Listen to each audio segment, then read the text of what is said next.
അങ്ങനെ ECG എടുത്ത് കഴിഞ്ഞപ്പോൾ നേരിയ വേരിയേഷൻ കണ്ട്. അപ്പോഴാണ് അവർ പറഞ്ഞത് നമുക്ക് ആൻജിയോപ്ലാസ്റ്റി ചെയ്ത് നോക്കാമെന്ന് പറഞ്ഞ് 4 ബ്ലോക്ക് ഉണ്ടെന്ന് കണ്ടത്. അപ്പോൾ അതിനകത്ത് ഒരെണ്ണം മെയിൻലി 92% അടുത്തായിരുന്നു. ആള് എത്ര നാളുണ്ടാവുമെന്നൊന്നും അറിയില്ല എന്നുള്ള രീതിയിൽ പറഞ്ഞു. ഞങ്ങൾ ചോദിച്ചിട്ട് വരാമെന്ന് പറഞ്ഞാൽ അങ്ങനെ ഞങ്ങൾ അന്ന് പിറ്റേ ദിവസം ഡിസ്ചാർജ് ചെയ്ത് പോന്നു.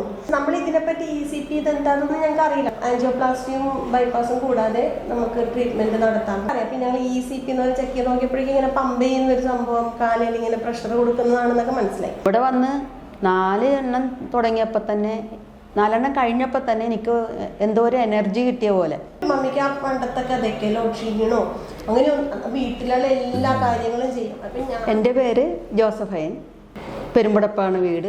എനിക്കിപ്പോൾ 75 വയസ്സായി. ഞാൻ സർവേയിലായിരുന്നു വർക്ക് ചെയ്ത് വെച്ച് 2004 റിട്ടയർഡായി.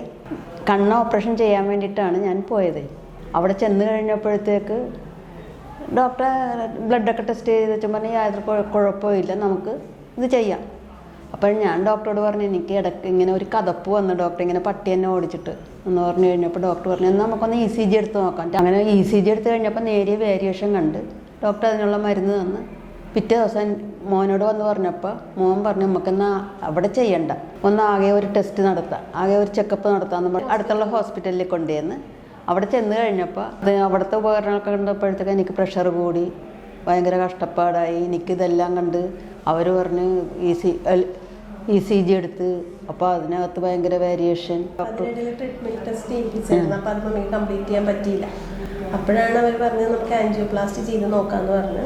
അപ്പോൾ അങ്ങനെ ചെയ്ത് നോക്കിയപ്പോഴാണ് 4 ബ്ലോക്ക് ഉണ്ടെന്ന് കണ്ടത്. അപ്പോൾ അതിനകത്ത് ഒരെണ്ണം മെയിൻലി 92% അടുത്തായിരുന്നു. അപ്പോൾ തന്നെ നമ്മളോട് ഇങ്ങനെ വിളിച്ചിട്ട് പറഞ്ഞ് ഡോക്ടർമാർ പറഞ്ഞ് ഇപ്പം തന്നെ ചെയ്യണം, ഭയങ്കര സീരിയസ് ആയിട്ടുള്ള ബ്ലോക്കാണ്, ആള് എത്ര നാളുണ്ടാവുമെന്നൊന്നും അറിയില്ല എന്നുള്ള രീതിയിൽ പറഞ്ഞു. 4 ലക്ഷം 5 ലക്ഷമൊക്കെ അപ്പം തന്നെ കെട്ടണം. എന്നെ അങ്ങേയറ്റം ഇവിടെ മുതൽ അങ്ങേയറ്റം വരെ ഷേവ് ചെയ്തവർ കൊണ്ടുപോകാൻ, മുറിയിലേക്ക് കൊണ്ടുപോകാൻ. ഞാൻ പറഞ്ഞു എനിക്ക് എൻ്റെ ആങ്ങളമാരെ കാണണമെന്ന് പറഞ്ഞു. പിള്ളേരെക്കാളും അന്വേഷണം മുഴുവൻ അവരാ, അടുത്ത് കിടക്കുന്നത് അവർ തന്നെയാണ്. അപ്പോഴേക്കും ഹസ്ബൻഡ് പറഞ്ഞ് അങ്ങനെ പെട്ടെന്നൊന്നും ഞങ്ങൾക്ക് ചെയ്യാൻ പറ്റുമെന്നില്ല, ഞങ്ങൾക്ക് നമ്മുടെ റിലേറ്റീവ്സ് ഒക്കെ ഉണ്ടല്ലോ ചോദിക്കാൻ. അപ്പം ഞങ്ങൾക്ക് ഡാഡി ഇല്ലാത്തതുകൊണ്ട് നമുക്ക് പിന്നെ മമ്മിയുടെ ബ്രദേഴ്സ് എല്ലാം മെഡിക്കൽ ഡിപ്പാർട്ട്മെൻറ്റിലാണ് ചോദിക്കാമെന്ന് പറഞ്ഞ് അങ്ങനെ ഞങ്ങൾ ചെന്നപ്പോഴേക്കും അവർ പറഞ്ഞത് എന്തായാലും മസ്റ്റായിട്ട് ചെയ്യണം, അതൊരു ബുദ്ധിമുട്ടാണ്. അപ്പം മമ്മിക്കാണെങ്കിൽ പേടിയായിട്ട് മമ്മി ആകെ അപ്പം മമ്മിയുടെ പ്രഷറൊക്കെ കൂടുവാണ്. ഇങ്ങനെ നേരിട്ട് പറയുമല്ലേ ഡോക്ടർ ചെന്നിട്ട് പറയുമ്പോൾ അപ്പോൾ മമ്മിയുടെ പ്രഷർ കൂടുമ്പോൾ അവർ പറയുന്നത് ഇവിടെ നിന്ന് ഡിസ്ചാർജ് ചെയ്യാൻ സമ്മതിക്കില്ല. ഞങ്ങളൊന്നുമില്ല, പറ്റില്ല, ഞങ്ങൾ ചോദിച്ചിട്ട് വരാമെന്ന് പറഞ്ഞാൽ അങ്ങനെ ഞങ്ങൾ അന്ന് പിറ്റേ ദിവസം ഡിസ്ചാർജ് ചെയ്ത് പോന്നു കഴിഞ്ഞപ്പോഴേക്കും ഹസ്ബൻഡ് ചുമ്മാ നമ്മൾ ഇതിനെപ്പറ്റി ECP ഇതെന്താണെന്ന് ഞങ്ങൾക്ക് അറിയില്ല. അപ്പം നമ്മൾ നെക്സ്റ്റ് പിന്നെ നമ്മുടെ ചിന്ത പൈസ ഉണ്ടാക്കുക, ആൻജിയോപ്ലാസ്റ്റി ചെയ്യുക, നെക്സ്റ്റ് അതാണ് നമ്മുടെ. അപ്പോൾ ഹസ്ബൻഡ് ചുമ്മാ ഇതിലെ കൂടി പോയ വഴിക്ക് വർക്ക് ചെയ്യുന്ന പോകുന്ന സമയത്ത് ഹോസ്പിറ്റലിൽ ECP എന്താണ് ആൻജിയോപ്ലാസ്റ്റിയും ബൈപ്പാസും കൂടാതെ നമുക്ക് ട്രീറ്റ്മെൻറ്റ് നടത്താം, പ്രതിരോധ ചികിത്സ നടത്താമെന്നും പറഞ്ഞ് ഇങ്ങനെ കണ്ടപ്പോഴേക്കും ചേട്ടൻ ചുമ്മാ ഇവിടെ കയറിയപ്പോഴേക്കും അവർ കൊടുത്തപ്പോഴേക്കും ബ്രൗഷർ വന്ന് ഇവിടെ അന്വേഷിച്ചു. അപ്പം എത്ര വയസ്സുണ്ടെന്നൊക്കെ അന്ന് ചോദിച്ചപ്പോഴേക്കും അന്ന് 64 വയസ്സല്ലേ ഉള്ളൂ. അപ്പം അങ്ങനെ പറഞ്ഞാൽ ഇവിടെ കൊണ്ടുപോയോ, ഇങ്ങോട്ട് കൊണ്ടുപോയോ, എന്നിട്ട് നമുക്ക് നോക്കാം. അപ്പം ബ്രൗഷറൊക്കെ വാങ്ങിച്ചുകൊണ്ട് പോയി. അപ്പോഴേക്കും നമ്മുടെ അടുത്ത് നമ്മൾ നമുക്ക് ഈ നെക്സ്റ്റ് നമ്മൾ അതിൻ്റെ ഓട്ടത്തിലാണല്ലോ. അപ്പം നമ്മുടെ അടുത്ത് നോക്കാൻ മോനെ നമുക്ക് എന്തായാലും നോക്കാം, എന്താണെന്നൊന്നും അറിയാമല്ലോ എന്ന് പറഞ്ഞപ്പോൾ മമ്മിനോട് ഞങ്ങളപ്പോൾ അന്നൊക്കെ യൂട്യൂബ് നമുക്ക് തുടങ്ങിയതാണെങ്കിലും നമുക്കറിയാം. പിന്നെ ഞങ്ങൾ ECP എന്ന് ചെക്ക് ചെയ്ത് നോക്കിയപ്പോഴേക്കും ഇങ്ങനെ പമ്പ് ചെയ്യുന്നൊരു സംഭവം, കാലിൽ ഇങ്ങനെ പ്രഷർ കൊടുക്കുന്നതാണെന്നൊക്കെ മനസ്സിലായി. ഹസ്ബൻഡ് യൂട്യൂബ് അല്ലാതെ ഗൂഗിൾ ചെയ്തപ്പോഴും മനസ്സിലായി. അപ്പോൾ ഇവിടെ വന്ന് മമ്മി വന്ന് നമുക്ക് പോകാം മോനെ എന്ന് പറഞ്ഞാൽ അങ്ങനെ ചേട്ടൻ ഇവിടെ വന്ന് അന്വേഷിച്ച് പിറ്റേന്നല്ലേ മമ്മി 13-ാം തീയതി അങ്ങനെ വന്ന് ഞങ്ങളിവിടെ വന്നു. എന്നിട്ടുള്ള എക്സ്പീരിയൻസ് മമ്മി എന്നെ പറഞ്ഞു. ഞാൻ അവിടെ നിന്ന് ആശുപത്രി ആദ്യം എൻ്റെ മോൻ കൊണ്ടുവന്നപ്പോൾ ഗേറ്റിൻ്റെ അവിടെ നിന്ന് ഇങ്ങോട്ട് നടന്നിട്ട് എനിക്ക് കാലിങ്ങടെ പൊങ്ങുന്നില്ല. വളരെ കഷ്ടപ്പെട്ട് പതുക്കെയാണ് ഇങ്ങനെ നമ്മൾ വളരെ ഇതായിട്ടാണ് വന്നത്. ഇവിടെ വന്ന് 4 എണ്ണം തുടങ്ങിയപ്പോൾ തന്നെ 4 എണ്ണം കഴിഞ്ഞപ്പോൾ തന്നെ എനിക്ക് എന്തോ ഒരു എനർജി കിട്ടിയ പോലെ, നല്ലൊരു എനർജി കിട്ടിയ പോലെ. എനിക്ക് തന്നെ തോന്നുന്നുണ്ട് ഞാൻ ഒരു ചെറുപ്പക്കാരി ആയോ അല്ല. എൻ്റെ മുഖത്തിനൊക്കെ ഒരു വെട്ടം വെച്ച്, മുമ്പ് അങ്ങനെയല്ലായിരുന്നു, വെളുത്താണ് ഞാൻ ഇരുന്ന് വെച്ചതേ. അതെനിക്ക് കണ്ണാടി നോക്കുമ്പോൾ അറിയാം. അത് കാരണം ഞാൻ പിന്നെ കണ്ണാടിയൊന്നും നോക്കാതെ നമ്മുടെ ആ പ്രകൃതം കാണണ്ടല്ലോ എന്ന് വിചാരിച്ച് 4 എണ്ണം കഴിഞ്ഞ് ഒരു 10 എണ്ണം ആയപ്പോൾ ശരിക്കും എനിക്ക് ആഹാരമൊക്കെ കഴിക്കാൻ, മറ്റേത് ആഹാരമൊന്നും കഴിക്കാൻ തോന്നുന്നില്ലായിരുന്നു. അത്രയ്ക്ക് ബുദ്ധിമുട്ട്. പിന്നെ പിള്ളേർ നിർബന്ധിച്ചൊക്കെ ഇത്തിരിക്ക് കഞ്ഞിയെങ്കിൽ കുടിപ്പിച്ചെങ്കിലായി. അങ്ങനെയായിരുന്നു. ഇതൊക്കെ ആയിക്കഴിഞ്ഞപ്പോൾ 10 ദിവസമൊക്കെ കഴിഞ്ഞപ്പോൾ ഞാൻ നല്ല ഉണർവായി. പിന്നെ കുളിക്കാനായിട്ട് ഈ പറഞ്ഞോട്ട് 1 കപ്പ് വെള്ളം പോലെ എനിക്കെടുത്ത് പൊക്കാൻ പറ്റുന്നില്ലായിരുന്നു. ഇതൊക്കെ ആയിക്കഴിഞ്ഞപ്പോൾ ഒരു 10 ഒക്കെ ആയിട്ടുണ്ടാവും. അത്രയൊക്കെ ആയിക്കഴിഞ്ഞപ്പോഴത്തേക്ക് ശരിക്കും എനിക്ക് കുളിക്കാം, ഞാൻ തന്നെ കുളിക്കാം. അത് നമ്മൾ ഓർക്കാതെ കപ്പ് എടുത്തു പോകും.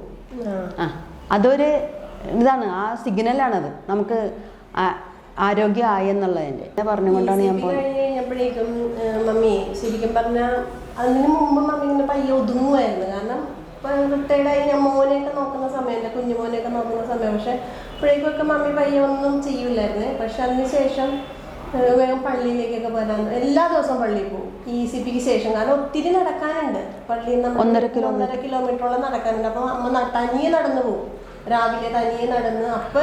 അപ്പം ഞങ്ങൾ ചോദിക്കും, മമ്മി ഇനി രാവിലെ 6 മണിക്കൊക്കെ മമ്മിക്ക് പോകണോ? ഒന്നാമത് നമ്മുടെ ചിന്ത ഹാർട്ടിന് കംപ്ലൈൻ്റ് ഉള്ള ആളാണല്ലോ. മമ്മി പറയും, എനിക്ക് നടന്നിട്ടൊന്നും ഒരു കുഴപ്പമില്ല. തനിയെ 1.5 കിലോമീറ്റർ നടന്നു പോകും. വരുമ്പോൾ അപ്പം ഞങ്ങൾ മമ്മിയുടെ മമ്മി പള്ളി ചെന്നാൽ മമ്മിക്ക് എന്തെങ്കിലും ബുദ്ധിമുട്ടുണ്ടായോ? ഒരു മമ്മിക്ക് ആ പണ്ടത്തെ കഥയ്ക്ക് ക്ഷീണോ അങ്ങനെ വീട്ടിലുള്ള എല്ലാ കാര്യങ്ങളും ചെയ്യും. അപ്പം ഞാൻ ചിലപ്പോൾ വീട്ടിൽ നിൽക്കാൻ ചെല്ലുമ്പോഴേക്കും മമ്മി അപ്പം പറയും, ഷെറിന് വീട്ടിൻ്റെ അവിടെ നിന്ന് ഇങ്ങോട്ട് കയറിയാൽ പിന്നെ റെസ്റ്റാ, ഷെറിന് റെസ്റ്റാ, പിന്നെ ഒരു ഇതും ഇല്ലാതെ. അപ്പം ഞാൻ മമ്മിയുടെ അടുത്ത് സുഖിക്കാൻ വന്നേക്കുമല്ലേ, മമ്മിയാണ് എല്ലാം ചെയ്തു തരേണ്ടത്. അപ്പോഴാദ്യമൊക്കെ നമ്മൾ ചെല്ലുമ്പോൾ മമ്മി കുറച്ച് ചെയ്യുന്നു, ഒന്ന് ക്ഷീണിച്ചിരിക്കും.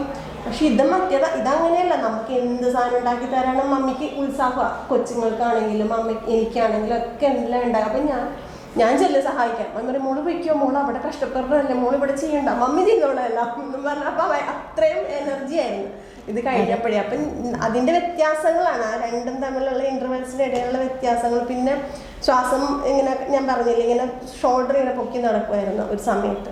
ഇതൊക്കെ കഴിഞ്ഞപ്പോഴേക്കും ഒന്നും എല്ലാ പരിപാടിയിലും വിമൻസ് വെൽഫെയറിൻ്റെ പ്രസിഡൻ്റായി, ഞങ്ങൾ യൂണിറ്റ് പ്രസിഡൻ്റായി.